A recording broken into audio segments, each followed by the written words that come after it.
Bonjour à tous, nouvelle vidéo consacrée aujourd'hui à un fauteuil gaming. Il est signé par une marque française, c'est assez rare.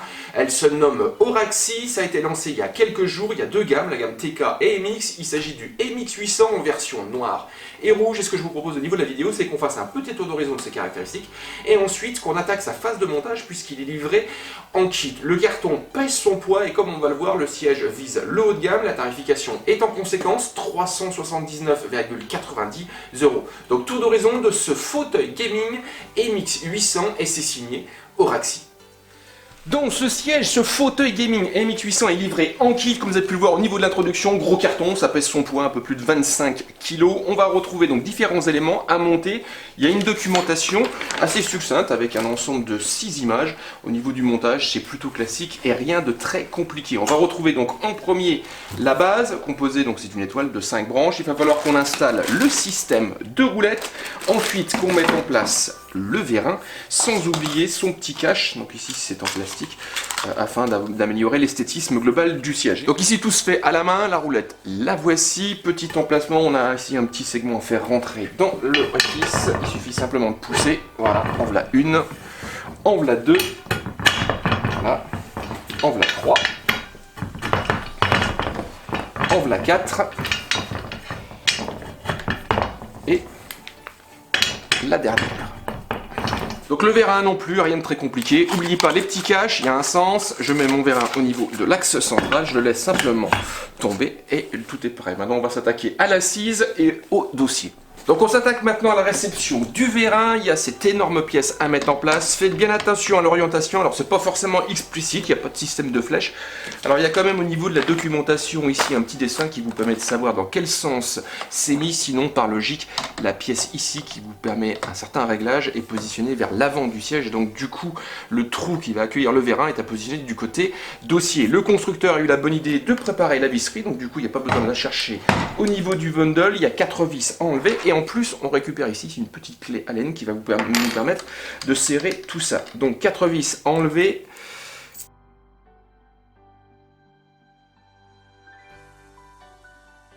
Je positionne ma pièce voilà, comme ceci et j'ai plus qu'à remettre les vis. Voilà, nos 4 vis sont installées, tout est serré. On va positionner maintenant l'assise sur son vérin. Donc on y va, il ne reste plus qu'à mettre le siège sur le vérin, comme ceci. Même petite astuce que tout à l'heure, les vis sont déjà préinstallées au niveau du dossier. Ils se posent à la verticale au niveau du siège et on va donc utiliser ces deux vis avec les pattes qu'on a ici en métal au niveau latéral, à droite et à gauche pour fixer l'ensemble. Donc là, il ne reste plus qu'à finir avec ces dernières petites vis. J'ai déjà installé de l'autre côté. Par contre, n'hésitez surtout pas à appuyer bien sur le dossier afin de faire correspondre les trous avec ceux du dossier. Et au niveau du serrage, procédez également de manière équilibrée, c'est-à-dire à droite et à gauche, en grosso modo en même temps, ce qui facilite l'opération. Dernière petite touche au niveau du montage, ça c'est une petite pièce en plastique à mettre au niveau latéral, c'est pour cacher les montants ici. Donc là au niveau de la mise en place, c'est tout simple, il y a ici une partie en plastique qui vient se mettre dans le trou du bas et ensuite on a une petite vis livrée en bundle qui viendra fixer l'ensemble. Et bien sûr on a également la clé disponible. Pour la mise en place, un petit coup sur le bas, voilà, comme ceci. Je place le tout et je n'ai plus qu'à mettre la vis. Donc on se retrouve aujourd'hui pour découvrir donc ce fameux siège, ce MX 800 de chez Auraxis. C'est une marque française, la conception vient de France, je parle bien de la conception, pas de la fabrication. Ici on a donc un fauteuil gaming, ça c'est clair, avec un style sport. Ce fameux style baquet qu'on va retrouver donc principalement sur les grandes références de ce segment. Ici on a affaire à la version noire et rouge, il y a plusieurs coloris disponibles, je vous invite à aller voir directement au niveau du site du constructeur. De mémoire, il y a du noir, il y a du blanc et il y a donc ce rouge. On va retrouver donc un style travaillé avec, donc pour cette finition rouge, du rouge sur les éléments principaux du siège, mais également au niveau du système de surpiqûre qui apporte des formes géométriques assez sympathiques. On va retrouver au niveau de l'assise ou encore du dossier. Au niveau des matériaux, donc on va retrouver, c'est pas du cuir, c'est du PVC avec au niveau de l'assise et du dossier, donc une structure micro-perforée. Ça va permettre au tissu de pouvoir respirer et de pouvoir limiter les phénomènes de chauffe qu'on a pu nous constater, enfin moi personnellement, au niveau de d'autres sièges gaming. Ce style baquet permet de bien englober le corps. On a quand même un mouvement assez large au niveau des cuisses, donc moi j'ai pas été, j'ai eu une sensation assez positive au niveau de la liberté, pareil au niveau du dos.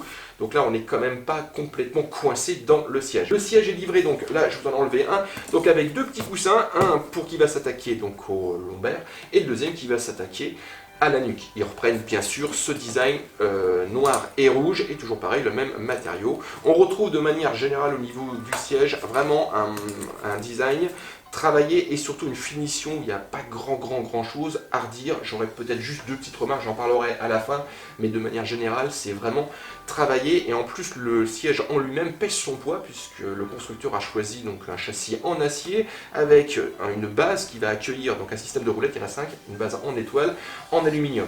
On va en reparler dans quelques petites secondes. On va s'attaquer peut-être aux possibilités de réglage du siège, donc puisqu'on peut l'adapter à ses différents besoins. On a bien sûr un réglage en hauteur assez classique comme ceci. On a également un siège, donc là je vais être obligé, voilà. On a également un siège qui est réglable au niveau donc, du dossier. Ici, on peut le baisser jusqu'à du 160 degrés. On a un système également d'accoudoir dit 4D. Donc les accoudoirs à marture pleine, c'est de l'acier. Et 4D dans le sens où on a des accoudoirs qui sont adaptables de différentes manières. Donc ici, je vais pouvoir gérer la hauteur. Donc là, vous avez une petite molette sur le côté au niveau donc de l'accoudoir, comme ceci. Voilà, je vais pouvoir le gérer donc vers l'avant et vers l'arrière. Ça se situe au niveau du bouton avant. Je vais pouvoir également donc les mettre à droite ou à gauche selon ma convenance. Et enfin, je vais pouvoir rapprocher mes deux accoudoirs de mon corps si les besoins s'en font sentir, comme ceci. Donc du coup, on parle d'accoudoir 4D. Donc au niveau donc, de ce siège, positionnement, je vous le disais, 379,90 €, donc on est quand même sur du positionnement haut de gamme. Et on va retrouver donc un châssis en métal, on retrouve également donc ici un pied en aluminium, 5 branches avec un système de roulettes. Chaque roulette profite de 2 roues, donc du coup on a une surface de glisse qui est assez large. Alors ça apporte de la résistance. Personnellement, je préfère par rapport à d'autres styles comme le T1 Race de chez Corsair où là on a un système de roulettes où vraiment le siège est il roule très bien quel que soit le revêtement, donc que ce soit parquet, lino ou encore carrelage.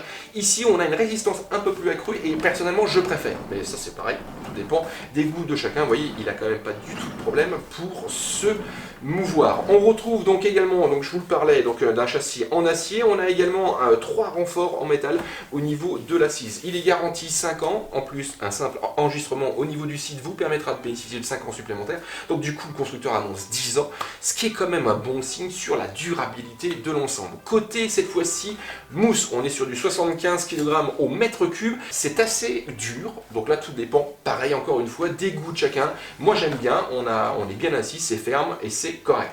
Par contre, deux petites remarques, je vous en parlais tout à l'heure. Donc la première, c'est au niveau de la finition. Si de manière globale, il n'y a absolument rien à dire au niveau de ce siège, c'est vraiment travaillé. Il y a des petites choses qui pourraient être améliorées. Par exemple, ici, on l'a vu au niveau du montage. Donc le dossier vient se mettre dans 2 montants en métal et on a cette petite pièce en plastique qui arrive de part et d'autre qui permet d'améliorer l'esthétisme. Et ici on utilise une petite vis et c'est bien dommage qu'on n'ait pas un petit capuchon qui permet d'éviter de voir la glisse. Et enfin on pourrait avoir ici un petit travail supplémentaire pour la jonction entre l'assise et le dossier. Donc là il y a une petite cassure, alors c'est vraiment une petite remarque. Enfin, et là c'est toujours pareil, en termes de remarques, lorsqu'on utilise donc l'assise du dossier complètement couchée, alors voilà, comme ceci, on a quand même ici au niveau des lombaires une cassure assez nette. ça se sent vraiment. Donc du coup, le petit coussin ici est appréciable puisqu'il suffit de le mettre sur le bas et cette cassure se fait oublier. Ce MX800 a donc des atouts, c'est indéniable, avec un style, une finition très travaillée, un châssis renforcé, une garantie de 10 ans. Il a donc des arguments face à la concurrence assez féroce sur ce segment des fauteuils gaming. Quant à moi, je vous donne rendez-vous très prochainement au niveau de la chaîne Jinfo pour de nouvelles vidéos, donc de unboxing, de découverte ou encore de présentation de matériel lié au monde du gaming et du hardware PC.